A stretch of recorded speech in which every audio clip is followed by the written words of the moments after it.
MTV news Kannada ವಾಹಿನಿಗೆ ಸ್ವಾಗತ. ಸಾಮಾಜಿಕ ಜಾಲತಾಣ ಫೇಸ್ಬುಕ್ ಸಾರ್ವಜನಿಕರದ್ದು ಹ್ಯಾಕ್ ಆದ್ರೆ ಕ್ರಮ ಕೈಗೊಳ್ಳಿದ ಜಿಲ್ಲಾ ಪೊಲೀಸರು. ಎಸ್ಪಿ ಫೇಸ್ಬುಕ್ ಹ್ಯಾಕ್ ಆದ್ರೆ ಆರೋಪಿಯನ್ನ ಹೊರ ರಾಜ್ಯದಿಂದ ಪತ್ತೆ ಹಚ್ಚಿ ಕರೆದುಕೊಂಡು ಬರ್ತಾರೆ ಎಂದು ಕರವೇ ಜಿಲ್ಲಾಧ್ಯಕ್ಷ ವಾಜಿದ್ ಹಿರೇಗುಡಿ ಆರೋಪಿಸಿದ್ದಾರೆ. ಶುಕ್ರವಾರ ಬೆಳಗಾವಿಯಲ್ಲಿ ಮಾತನಾಡಿದರು.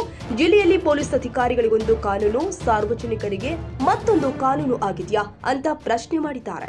ಕೆಲಸ ಬೇರೆದವರು ಮಾಡ್ತಿರ್ತಾರೆ, ಆದ್ರೂ ಕೂಡ ಎಸ್ಪಿ ಅವ್ರದ್ದು ಕೂಡ ಡೂಪ್ಲಿಕೇಟ್ ಮಾಡಿದ ಕೆಲಸಗಳಕ್ಕೆ ಅವರಿಂದ ಕಂಪ್ಲೇಂಟ್ ತಗೊಂಡು ಬೇರೆ ರಾಜ್ಯದಾಗಿದ್ದಾರನು ಅವ್ರನ್ನ ಎಬ್ಬಿಸ್ಕೊಂಡು ಬರುವಂತ ಕೆಲಸ ಮಾಡ್ತಾರೆ. ಆದ್ರೆ ಇಲ್ಲೇ ನಮ್ಮ ಸಾರ್ವಜನಿಕರು ಅವರು ಕಂಪ್ಲೇಂಟ್ ಕೊಟ್ಟಿದ್ದಕ್ಕೆ ಕೂಡ ಇವ್ರದ್ದು ಯಾಕೆ ತಗೊಳ್ಳೋದಿಲ್ಲ, ಇವ್ರದ್ದು ಯಾಕೆ ಕೆಲಸ ಮಾಡೋದಿಲ್ಲ?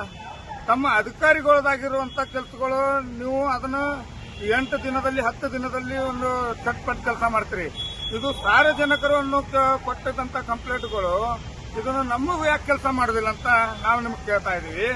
ಅಂದ್ರೆ ನಾವು ಕೊಟ್ಟಿದ್ದು ನಮಗ ಒಂದು ನ್ಯಾಯ ಬೇರೆ, ನಿಮ್ಗೊಂದು ನ್ಯಾಯ ಬೇರೆ ಇದೆ. ಅಂದ್ರೆ 2 ಕಾನೂನು ಭಾಗ ಮಾಡಿರ್ಬೋದು. ನೀವು ಆ ತರ ನಡೆಯುವಂತ ಪೊಲೀಸ್ ಅಧಿಕಾರಿಗಳು ಮಾಡಬಾರ್ದು.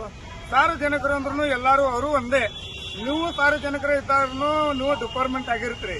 ನಿಮ್ದು ಡೂಪ್ಲಿಕೇಟ್ ಮಾಡಿ ನಡೆಸುವಂತ ಕೆಲಸ ಮಾಡಿದಾರನ ಅದನ್ನು ರೇಡ್ ಮಾಡಿದ ಕೂಡಲೇ ನೀವೇನ್ ಮಾಡ್ಬಿಡ್ತೀರಿ? ಅವ್ರನ್ನ ಮೊದಲು ಎಲ್ಲಿ ಅದಾರ, ಎಲ್ಲಿಂದ ರೇಡ್ ಮಾಡಿದಾರೆ, ಏನ್ ಮಾಡಿದಾರೆ ಅಂತ ಅವ್ರನ್ನ ಮೊದಲು ಚೆಕ್ಕೊಂಡ್ ಬರ್ತೀರಿ. ಈ ಸಾರ್ವಜನಿಕರು ನಾವೆಲ್ಲ ಮಾಡಿದ್ರು ಕೂಡ ನಾವು ಕಂಪ್ಲೇಂಟ್ ಕೊಟ್ಟರು ನಮ್ಮ ಫೇಸ್ಬುಕ್ ಮೇಲೆ ಮತ್ತೊಬ್ಬ ನಡೆಸ್ತಾ ಇದ್ದಾನೆ, ಅದನ್ನು ಇಂಥವು 2 ಆಗಿದಾವಂತ ನಾವು ಕಂಪ್ಲೇಂಟ್ ಕೂಡ ಕೊಟ್ಟರು. ಇದನ್ನ ಯಾಕೆ ನೀವು ಕ್ರಮ ತಗೊಂಡು ಮಾಡ್ತಾ ಇಲ್ಲ? ನಿಮ್ದು ಅಧಿಕಾರಿಗಳದಾದ್ರೆ ಮೊದಲನೇದಾಗಿ ಫಸ್ಟ್ ಕೆಲಸ ಮಾಡ್ತೀರಿ. ಈಗ ನಮ್ಮ ಸಾರ್ವಜನಿಕರು ಆಗಿದ್ರೆ ಅದನ್ನ ಕೆಲಸ ಮಾಡಕ್ ಬೇಕಾಗಿಲ್ಲ. ಅಂದ್ರೆ ಇದನ್ನ 2 ಕಾನೂನು ಮಾಡ್ಕೊಂಡು ನೀವು ಪೊಲೀಸ್ ಡಿಪಾರ್ಟ್ಮೆಂಟ್.